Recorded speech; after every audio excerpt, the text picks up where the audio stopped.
Bismillahirrahmanirrahim. Assalamu alaikum everyone. Welcome to the Learner Academy. Myself Waheed Ahmed. Today we discuss about Neurocognitive Disorders 1.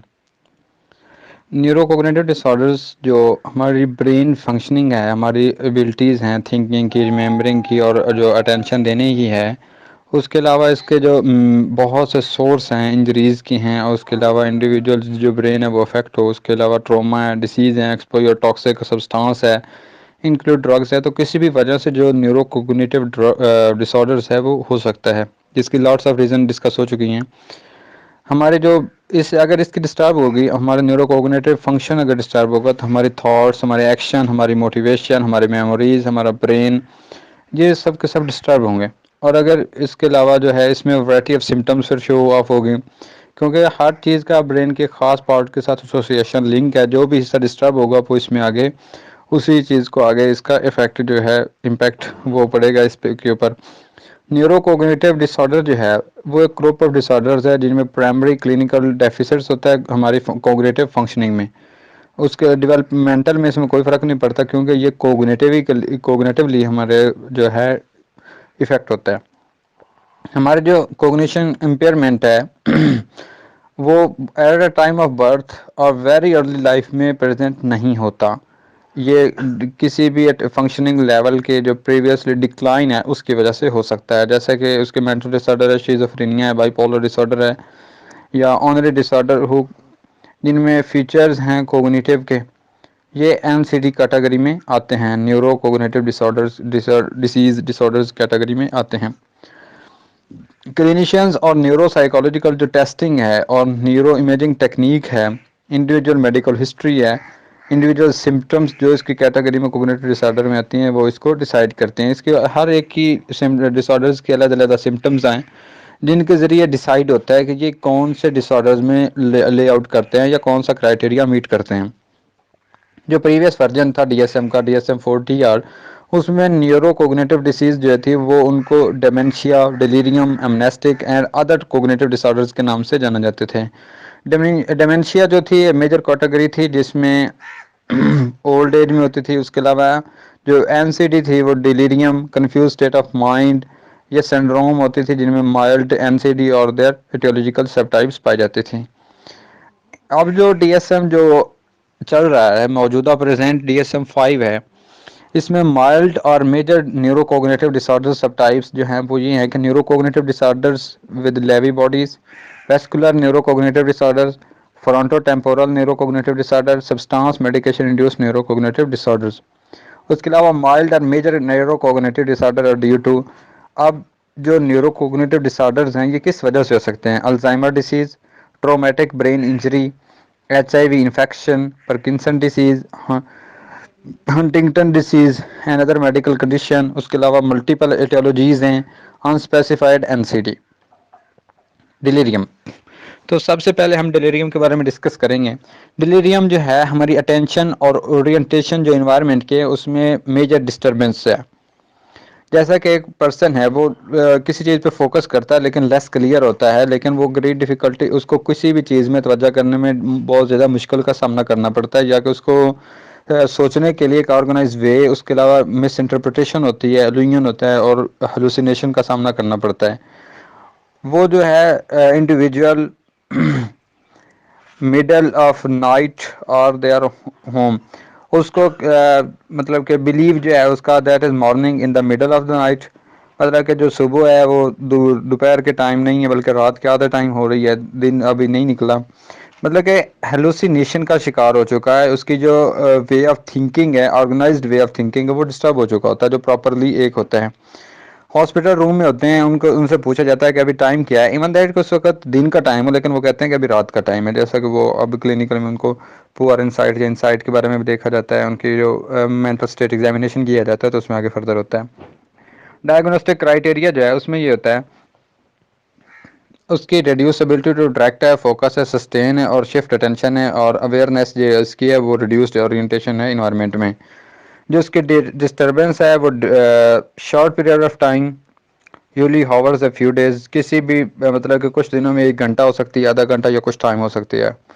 उसके अलावा memory deficit हो सकता है, disorientation, language perception, और ये इस हद तक डिस्टर्ब हो चुके थे कि उसके जो इंपॉर्टेंट एरियाज ऑफ फंक्शनिंग है वो भी डिस्टर्ब हो चुके होते हैं। उसके अलावा हिस्ट्री, फिजिकल एग्जामिनेशन और लेबॉरेटरी फाइंडिंग जो हैं वो डायरेक्ट साइकोलॉजिकल कंसिक्वेंस किसी और मेडिकल कंडीशन के अगर वजह से अगर होंगे तो हम इनको इस लेआउट में या इस क्राइटेरिया में मीट नहीं करवाएंगे, डिलीरियम डिसऑर्डर नहीं होगा। उसके अलावा सब्सटेंस इंटॉक्सिकेशन डिलीरियम, किसी भी जो मेडिकेशन है उसकी वजह से भी डिलीरियम हो सकता है। उसके अलावा similar diagnostic criteria of NSDS, evidence of cognitive decline जो है प्रीवियस लेवल ऑफ परफॉर्मेंस, जिसमें कोग्निटिव डोमेन्स जो हैं कॉम्प्लेक्स अटेंशन है, एग्जीक्यूटिव फंक्शनिंग है, लर्निंग है, मेमोरी है, लैंग्वेज है, उसके अलावा परसेप्चुअल, मोटर और सोशल कोग्निशन है। ये दो चीज़ों पर बेस करती हैं, जिसमें इंडिविजुअल एक्नॉलेज में इन्फॉर्मेंट है, उसके अलावा कनीशन है,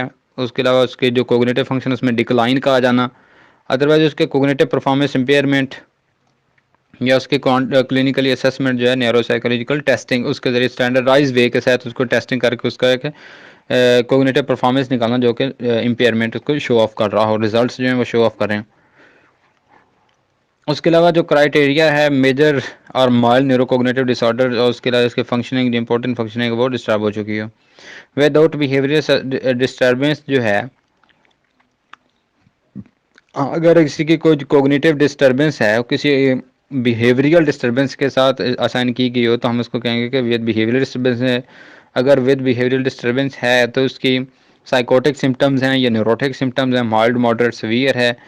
आगे है neurocognitive disorder due to Alzheimer disease. Neurocognitive disorder जो है, अल्जाइमर डिसीज़ जो है, ये एक न्यूरोकोग्निटिव डिसऑर्डर है जिसको प्रोग्रेसिव ग्रेजुअल डिक्लाइन मेमोरी में, इसकी वजह से जो मेमोरी और लर्निंग में एक ग्रेजुअली आस्ता आस्ता डिक्लाइन आता रहता है, एटलाइस्ट वन अदर कोग्निटिव डोमेन। इसकी जो पहली सिम्टम है मेमोरी लॉस की, ये कैसे change that eventually end in death due to complication such as pneumonia. Diagnostic criteria इसका ये है कि ये क्राइटेरिया मीट मेजर और माइल्ड न्यूरोकोग्निटिव डिसऑर्डर, उसके अलावा जो है gradual progression of impairment in one और मोर कोग्निटिव डोमेन्स में इसकी डिस्टर्बेंस पैदा हो जाती है। अब जो अल्जाइमर डिसीज़ है इसको डायग्नोज करते हैं अदर पॉसिबल अल्जाइमर डिसीज़ के। फर्स्ट वन इसका जो ये है, evidence of causative Alzheimer disease genetic mutation from family history और जेनेटिक टेस्टिंग, फैमिली में किसी मेंबर को पहले हो या उसके अलावा जेनेटिकली उसको टेस्टिंग के थ्रू रिजल्ट निकाले गए हों कि अल्जाइमर जो है डिसीज़ वो पॉसिबिलिटी है। All three of the following are present, जिनमें है clear evidence of decline in memory, memory जो है उसको डिक्लाइन होगा। उसके अलावा steadily progressive gradual decline in cognition without extended plateaus, no evidence of mixed etiology, neuro degenerative और neurological mental systematic disease जो हैं उनका मिक्स्ड एटियोलॉजी की वजह से भी ये हो सकता है, कोई एविडेंस नहीं होता। आगे है प्रोबेबल अल्जाइमर डिसीज़ और possible Alzheimer disease. Probable Alzheimer disease होता है कि जिसको कॉजेटिव अल्जाइमर डिसीज़, जिसकी वजह से जो म्यूटेशन की वजह से हो सकता है या जेनेटिक टेस्टिंग के जरिए जो फैमिली में अगर किसी और पर्सन को हो तो उसके होने के चांसेस जो हैं वो काफ़ी हद तक ज़्यादा होते हैं। उसके अलावा जो है पॉसिबल अल्जाइमर डिसीज़, इसको डायग्नोज किया जाता है इन एविडेंस के साथ, कॉजेटिव के साथ। इसके आगे फर्दर थ्री टाइप्स हैं जिनमें डिक्लाइन मेमोरी हो जो पहले डिस्कस हो चुकी हैं, या उसके अलावा जो उसकी कोग्निशन है उसमें डिस्टर्बेंस आ रही हो, या किसी मिक्स एटियोलॉजी की वजह से एविडेंस उसका मौजूद ना हो कि वो किसी खास वजह से, जैसे कि कार्बोवैस्कुलर डिसीज़ है, न्यूरोलॉजिकल और सिम्टम है जिनकी वजह से हो, तो फिर हम इसको अल्जाइमर डिसीज़ नहीं कहेंगे। फ्रंटोटेम्पोरल न्यूरोकोग्निटिव डिसऑर्डर, जैसा कि नाम से जाहिर है जो प्रॉब्लम्स है जो भी ये neurons frontal temporal region of the brain की वजह से होगी। FTD front neuro deterioration of FTD occur predominantly in the anterior temporal lobe and prefrontal cortex, ये ब्रेन के एंटीरियर टेम्पोरल लोब और पेरीफ्रंटल कॉर्टेक्स में होगी। उसके अलावा इसका जो डायग्नोस्टिक क्राइटेरिया है, ये जो प्रॉब्लम है ये तकरीबन वेट टू लेट 50s में स्टार्ट होती है और इसका डायग्नोस्टिक क्राइटेरिया जो है माइल्ड न्यूरोकोग्निटिव डिसऑर्डर और उसके अलावा डिस्टर्बेंस जो है उसके बिहेवियरल डिसइनिबिशन में हो, अपैथी और इनर्शिया में हो, लॉस ऑफ सिंपैथी और empathy, stereotype compulsive ritualistic behaviour, hyperorality and dietary changes उसमें आ रही हों। उसके अलावा ये 7 तक सीवियर है कि उसके जो इंपॉर्टेंट एरियाज ऑफ फंक्शनिंग वो डिस्टर्ब हो चुके हों। आगे है neurocognitive disorder due to Lewy bodies. Neurocognitive disorder जो विद लेवी बॉडीज है, रिसर्चर फर्स्ट आइडेंटिफाइड इन 1961 के अल्जाइमर डिसीज़ जो है वो loss of memory, language calculation, reasoning और जो मेंटल फंक्शनिंग है उसके जो डिक्लाइन है उसकी वजह से होता है। लेकिन जो लेवी बॉडीज़ हैं tiny spherical structure consisting of protein deposit in dying nerve cell found in damage region deep with the brain of people with Parkinson disease, जो कि जिनका पार्किंसन डिसीज़ होता है उसके ब्रेन के अंदर छोटे छोटे जो ज़रात हैं उसकी शक्ल में होता है। एक क्लिनिशियन जो होता है उसको उसके क्राइटेरिया की वजह से ही डिफ्रेंशिएट करता है। इसका क्राइटेरिया जो है मेजर और माइल्ड न्यूरोकोग्निटिव डिसऑर्डर के साथ मैच करता है। उसके अलावा इंसीडियस और ग्रेजुअल प्रोग्रेशन हो, ऑनसेट में हो। उसके अलावा जो इसका डिसऑर्डर है combination of core diagnostic feature और सजेस्टिव डायग्नोस्टिक फीचर में शामिल हो। उसके अलावा जो है सजेस्टिव डायग्नोस्टिक है उसका क्राइटेरिया रैपिड आई मूवमेंट या स्लीप बिहेवियर डिसऑर्डर में मीट करता हो। वेस्कुलर न्यूरोकोग्निटिव डिसऑर्डर, जो वेस्कुलर न्यूरोकोग्निटिव डिसऑर्डर है इसका जो एक अदर पॉसिबल काज है न्यूरोकोग्निटिव डिसऑर्डर की वो है कार्डियोवैस्कुलर डिसीज़। उसके अलावा जो कंडीशन है वेस्कुलर न्यूरोकोग्निटिव डिसऑर्डर है इसका आगे जो वेस्कुलर न्यूरोकोग्निटिव इसका आगे क्राइटेरिया ये है कि क्राइटेरिया और मीट ऑफ माइल्ड और मेजर कोग्निटिव डिसऑर्डर हो।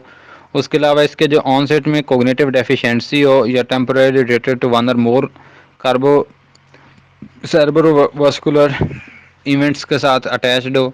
उसके अलावा जो है इसकी जो प्रेजेंस है सेरेब्रोवास्कुलर डिसीज़ की हिस्ट्री से, उसके पास एग्जामिनेशन से या उसकी नर्जिंग से सफिशेंट अमाउंट अकाउंट जो है उसको काउंट हो चुका हो, जो उसके सिम्टम्स है वो शो ऑफ कर चुकी हैं। उसके अलावा जो क्लिनिकल क्राइटेरिया है उसको वो सपोर्ट करेगा और वो उसको डिफ्रेंशिएट कर लेंगे। तो ये था हमारा आज का टॉपिक न्यूरोकोग्निटिव डिसऑर्डर 1। यहाँ तक अगर कोई क्वेश्चन तो आप पूछ सकते हैं। अल्लाह हाफ़िज़।